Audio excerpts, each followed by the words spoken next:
Okay, that is not the sun. That is not the sun. See that?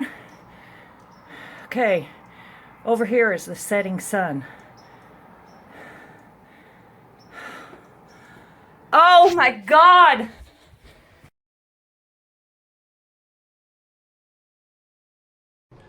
So in this little picture here, I did check this against Mars. Mars is not part of this photo.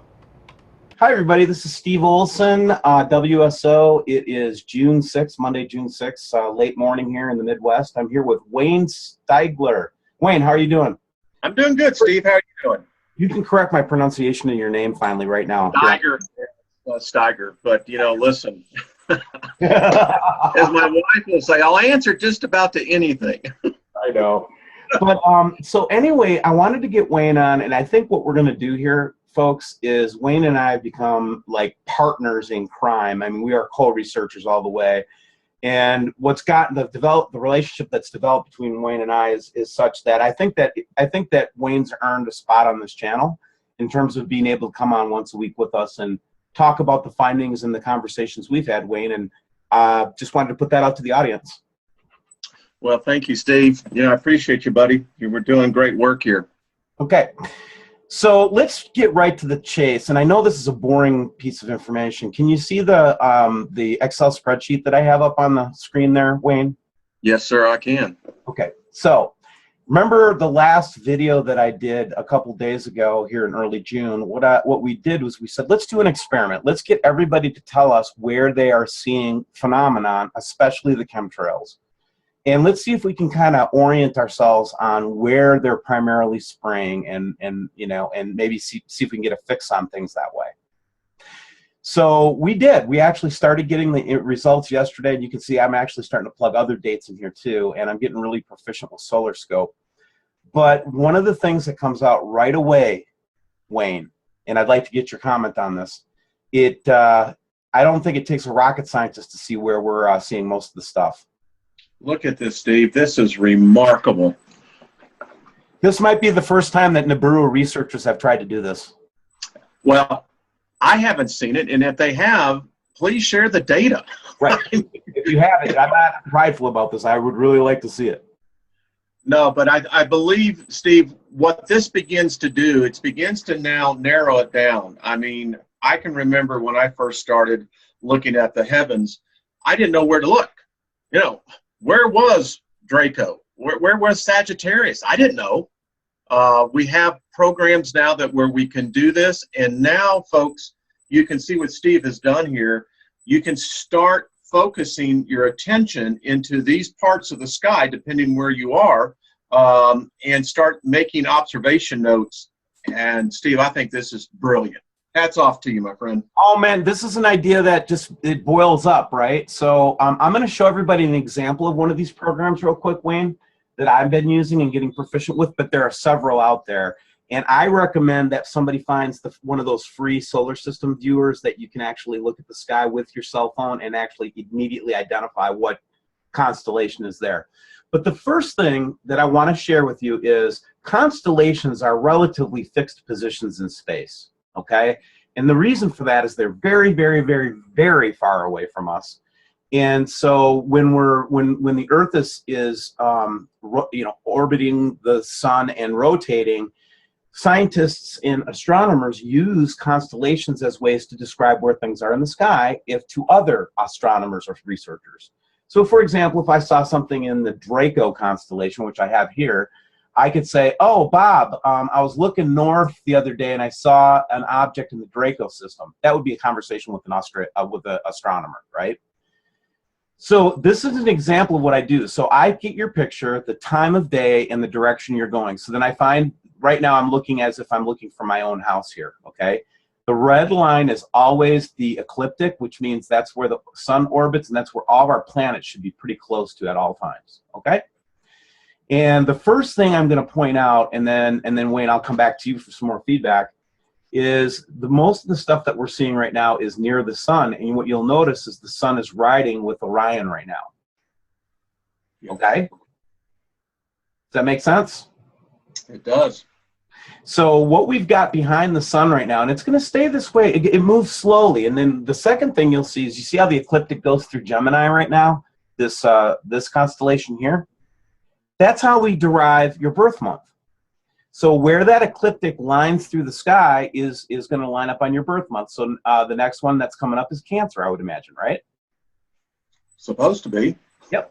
And that's how the constellations work. So those are all the key kind of constellations that we can focus on in each part of the sky, each part of the year. So it's not always Orion that's behind the sun, is what I'm trying to say. This period of time it is, okay? So every photograph that I get near the sun of an object or dust or anything like that, automatically I can tell you it's in the Orion constellation. Does that make sense? Steve, I think now people can visualize this. Okay.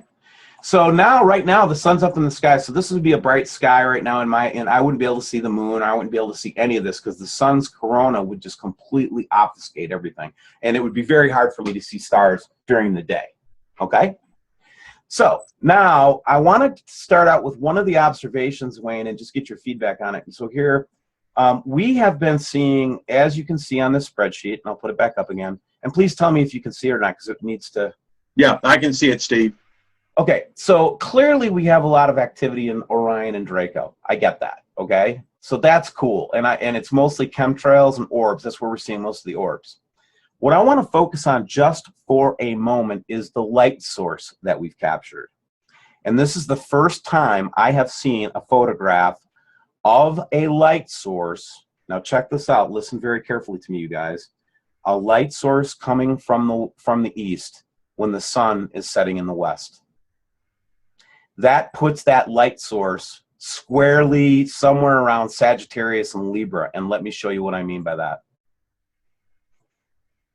So here's the light source picture, and I'll blow it up here.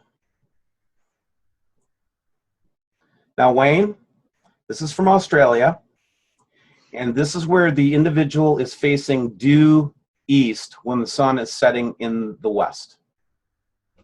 I don't know about you, Steve, but that looks like something coming up from the east. Certainly does. Yes, sir, it does. I've got two pictures from two parts of the world that show the same thing. Guess what constellation that's coming out of? Well, let me guess. Orion? No. Let's check it. Let's check it together. Why don't we? So this is west or east northeast. Sun setting in the north or the east or the west northwest right now. That's where the sun sets and comes up. Okay. So let's take a look at north northwest on the solar scope together and see what we see. Oh, look. Look at that. Pegasus and the Draco system. But what's more important though, Wayne, I come down here where the light would likely be coming from because it's coming up this way. Correct. Right? The source of that would be somewhere around Sagittarius and north of Sagittarius. And Sagittarius and Libra is where I'm getting all the light source information. So okay, so let's just stop here a second. So who else has kind of alerted us ahead of time that this is the most likely place that this system would be coming in from? That's right. So if you go back to the Gil Brizard stuff. Precisely. He always said that that Nemesis was going to come out of Sagittarius. Wormwood.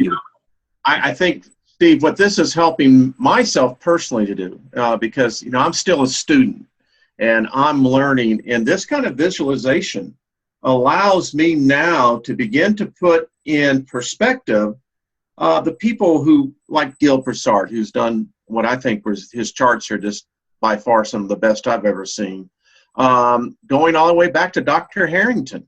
Right. All of this is now coalescing into one focal point, Steve.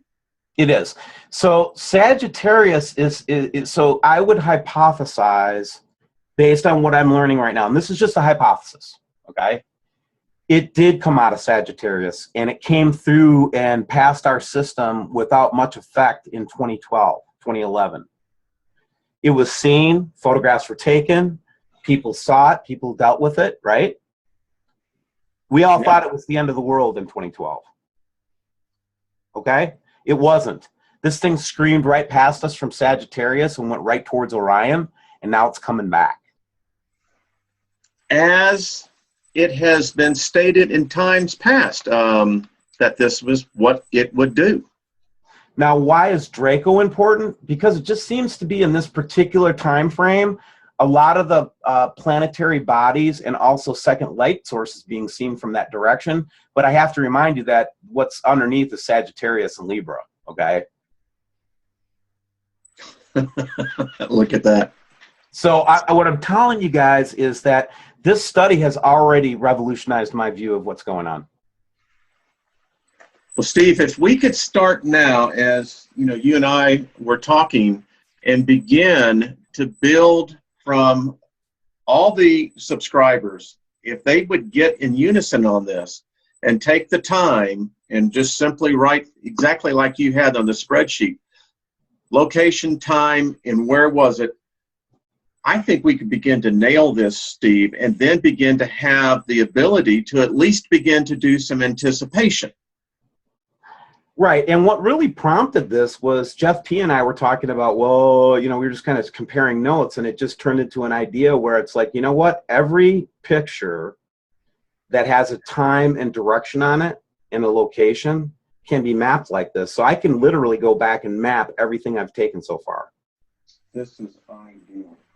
So in other words, we can continue to corroborate this, right? Yes. So Steve, what I have a question now is, now that we know where to begin to look, I think the question that I ponder is, what is this system? Is it just a brown dwarf? Is it a brown dwarf with its own planetary and substructure of moons, satellites following it? Is this a much larger event, much like Jesse said on BP? Are we coming to the end of a 26,000 year cycle? Is this what the Mayans were talking about in 2012 when they said that the long count would end and restart? One of the things I did was I went back to pictures in January. And I did the same exercise. I haven't documented them. This is all the stuff that we got from subscribers here just recently. Yes. So I was curious. It's like, well, they were chemtrailing the sun in February, in February and March. I can remember that clearly. In January, very clearly. And sunsets, I could remember very clearly.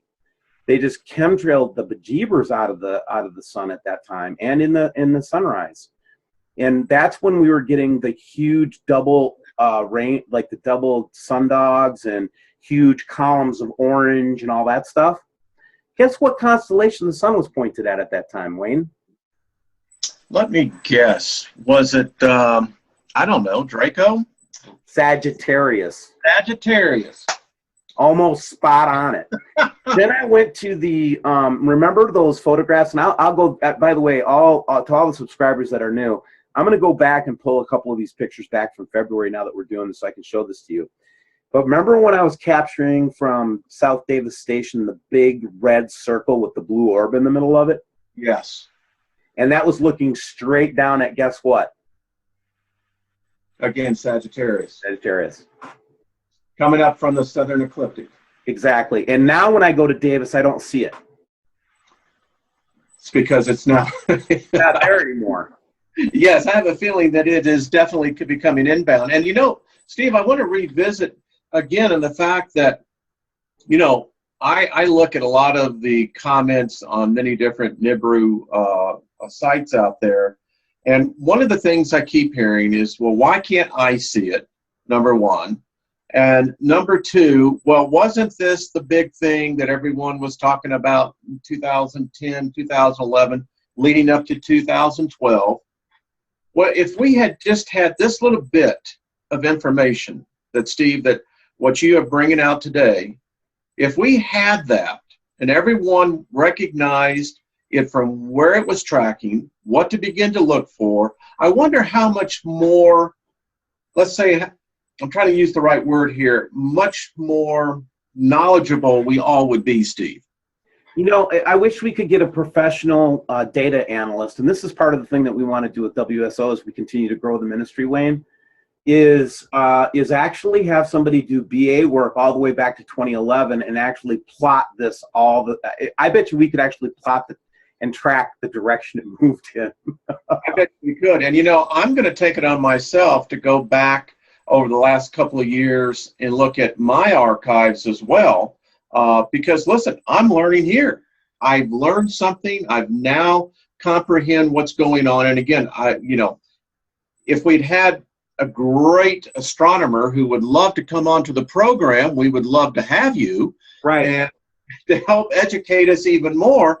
Because, Steve, one of the things that I'm grasping with is trying to comprehend spatial distance, size, understanding what celestial bodies do, how they interact when they bump up against our atmosphere.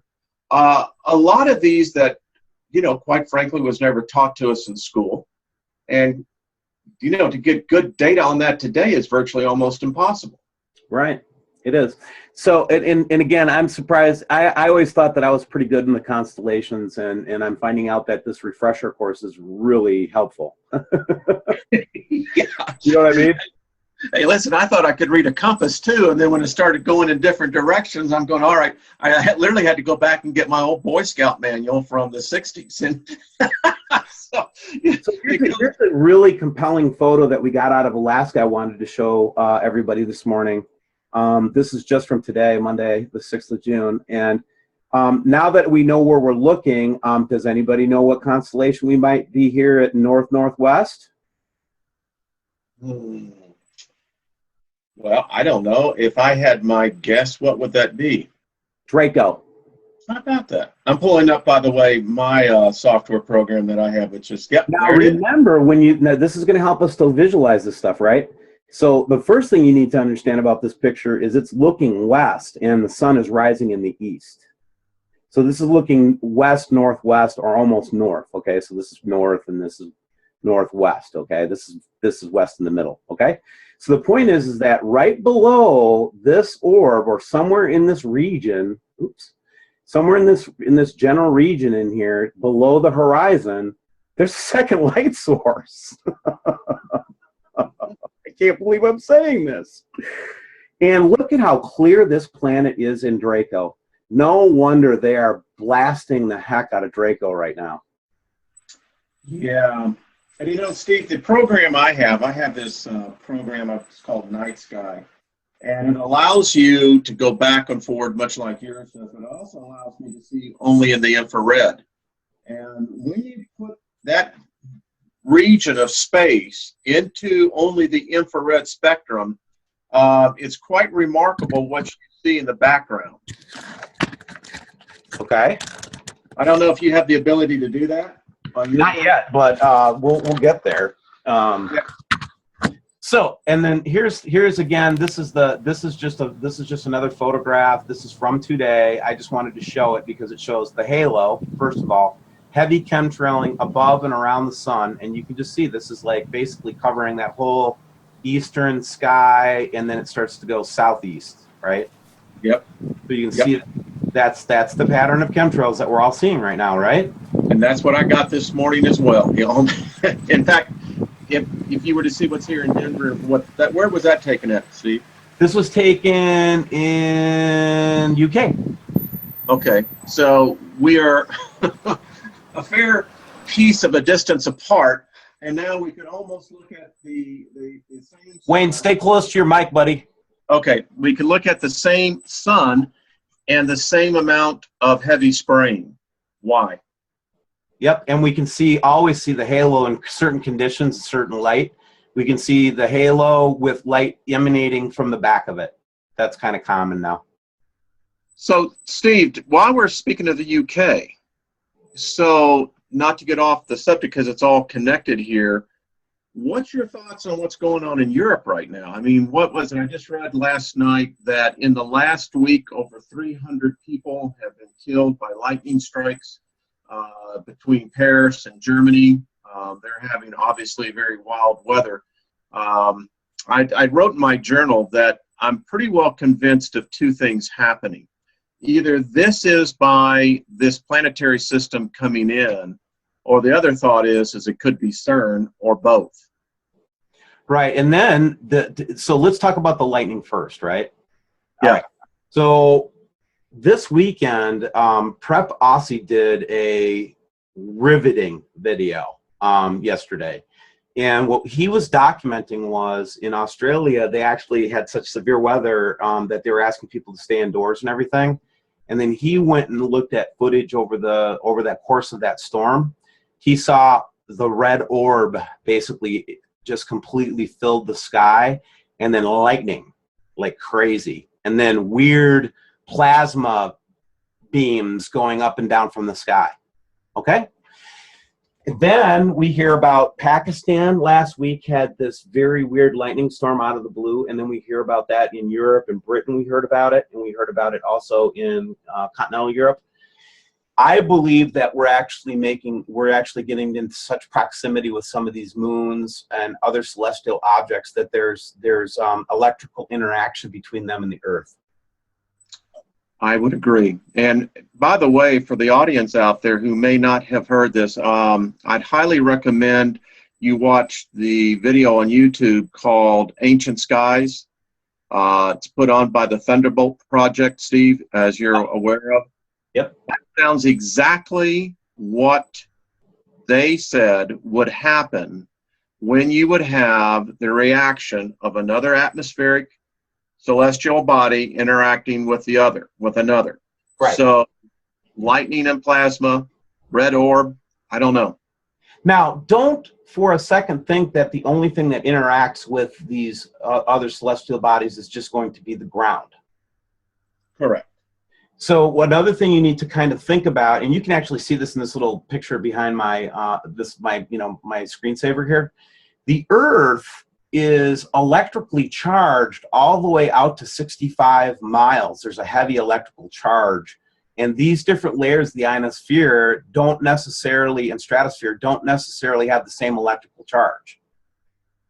So if something's out here, you could be getting lightning way up in the atmosphere, and it would seem like it was happening, in nearby, but it's actually atmospheric lightning that's happening. The scary thing and the riveting thing about what we were hearing in Europe and Pakistan and other places was now the interaction actually is making it to the Earth. That's what's scary about it. And these were not storms they could predict. None of these were predicted storms. No. And the general area of Pakistan, so you have to start connecting the dots. I mean, sometimes I feel like we're almost picking up the breadcrumbs, right? Yep. Onto the gingerbread house. But so we've all read of the horrific heat wave that has just been pounding that area. What was it? I think about 8 days ago, they recorded an all-time record high, 123.8 degrees Fahrenheit. I think that's an all-time high temperature for anywhere in the Earth, isn't it? I don't know what it can maybe get in Death Valley, but I have never heard of a temperature in... Wayne, I'm going to ask you one more time to stay next to that microphone. I'm staying right on top of it.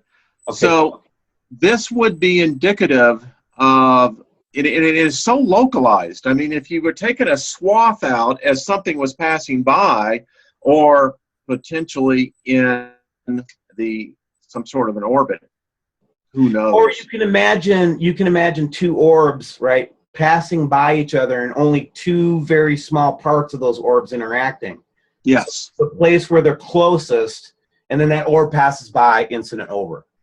Correct.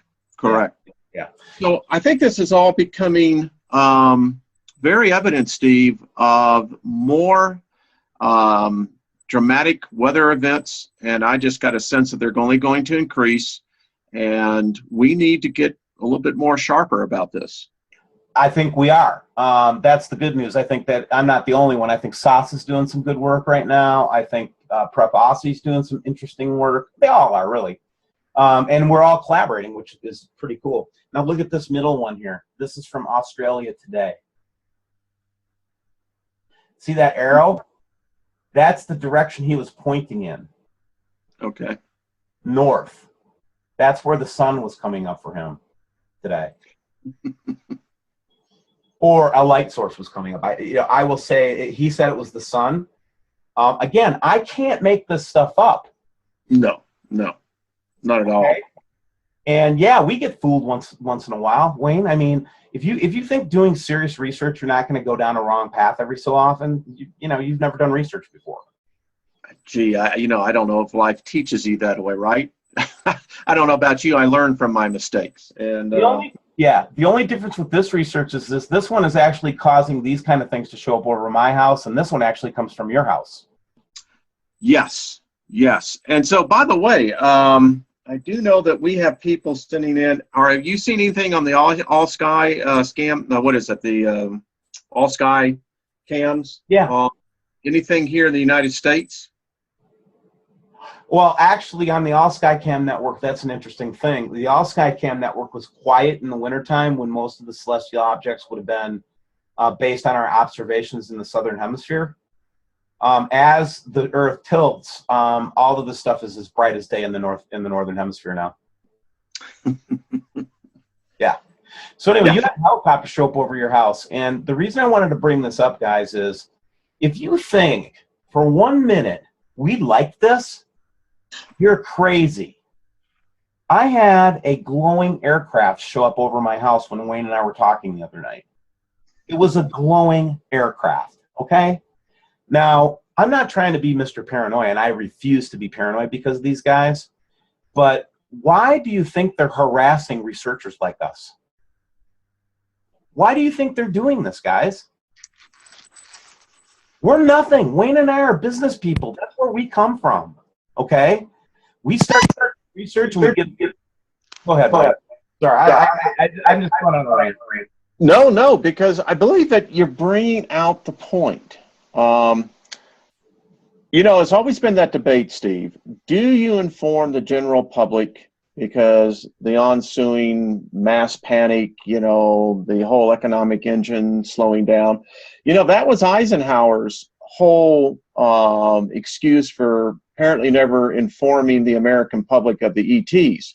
And if people will merely go back to about 1952, I believe, 52, 53, when Washington, D.C. was under attack from UFOs.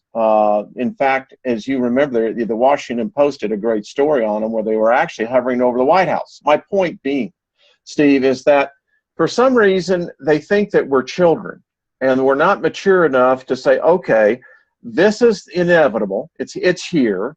How do we begin to prepare for it and deal with it? I think what they've decided, it's far better to just let the first 2 billion people just, basically be slaughtered for the effect, and then we'll pick up the pieces afterwards. And I hope, as this ministry, Steve, as you pointed out, that we can inform people, that we can let them know that this is coming. Listen, people survived it in the past. They're going to survive it here. It's just by observing what's coming, and Steve, God bless you for what you're doing, that we can all become more educated, more wiser, and be able to look the fear in the face and say, okay, what's the very worst that could happen? So, Steve, I tell you, I appreciate you so much. That's why they're afraid of you. I don't think it's fear as much, honestly, anymore as we're being irritating to them. Do you know what I mean? I think what they're trying to do is they're trying to get us to beg off. They're trying to get us to stop by just intimidating us. But instead of doing that, why don't we shift it up a gear? Why don't we? That's what I'd like to do right now. Let's do. This picture comes to me from Cincinnati, Ohio. You just went out blank on my end, but... Oh, let me reshare the screen, though. That's good. You got to tell me when that happens. Otherwise, I can't record. Okay, let's do it again. And do this. I'm good. I'm glad you're a good editor. Oh, yeah, I can get this. Here we go. Holy cow. This is a person I know very, very well. This is not a stranger to me, by the way, the person that took this photograph. Outstanding. Now, What's interesting about this is it also corroborates with a similar set of pictures that, I was going to go through and do some corroborating work, but again, this is just startling. Look at that. Guess what constellation it's near?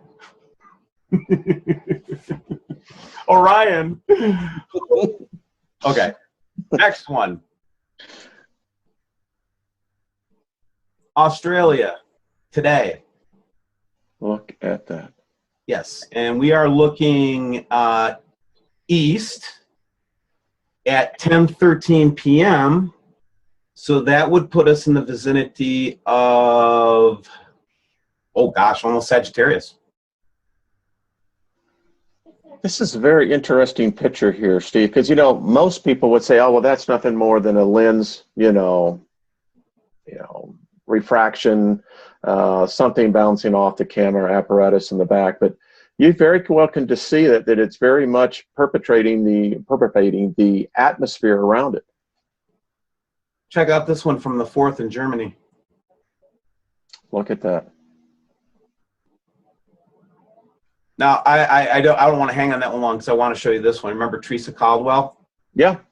She was booted off of Facebook because she showed a picture that I'm going to show today. Well, Teresa, if you're listening, you don't back down, girl. Keep it up. Nope, I've been in her corner ever since the beginning. But look what Teresa captured yesterday. The double wheel. Can you expand out on that, Steve? Yep. I'm going to expand in on the double wheel part. This is yes, thank you.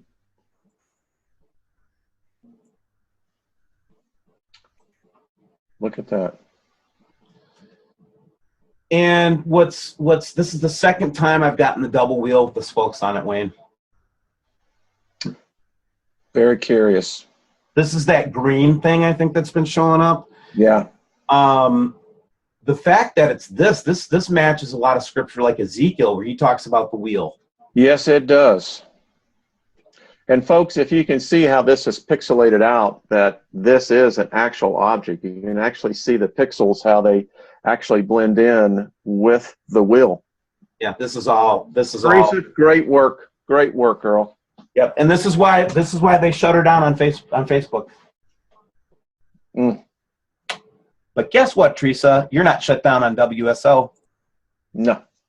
And then let's go to a couple more, man. We got some good ones today, man. One of my favorites for today. This was a person that walks out of their door, and this corroborates with the photo that we just looked at a couple of ones back. Sunrise looking straight north.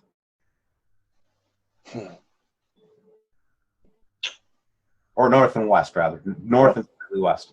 That is Draco. That is an object. Yep. And the moon is riding with the sun in this picture. Yes, it is. As it is supposed to be. Correct. Outstanding. This one, Lester Holt. Support our Oh, really? Because here's the light source over here. Right? What the heck is that? Which brings me to another point, which means look at how easy it is for us to get these pictures, Wayne. Yeah. I mean, it doesn't take a lot of effort to get this material. Nope. Check that out. And this is just some more just funny clouds and things like that. And then I'll show one more, and we'll just end up with some final words together, Wayne. Here's the other one, the other light source picture. Yeah. Fun. Just why is there a ring around the sun? Where was this? This is in the United States. This is, I think, Pittsburgh area. And this is one of your welding helmet pictures. Sure, it could be a flare. Yeah, but pretty concentric. And then just to go back and for you people that ever say that there's no, chemtrails, I beg to differ. This is from yesterday, Southwest United States. Well, they almost have the tic-tac-toe grid up, so I'll take middle. I'll take upper corner. Yeah, but this is the point, folks. You know, I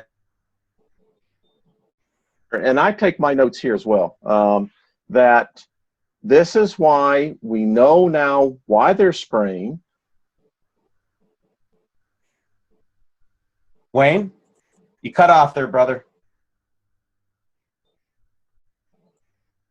I think he was going to say this is why we know why they're spraying. And while we're waiting for Wayne to come back on again, and the last thing I'll show is this thing from Google Earth. We're getting these big triangles blocking out the sky now on Google Earth. Just go check it out yourself, especially if you look in the zones that we've mentioned today. So thank you very much for joining us today. I think we've lost Wayne, but that's okay. I think we've got the information out there that we wanted to get out there. And I wanted to remind everybody that, yeah, I'm a Christian. I'm never going to stop talking about it.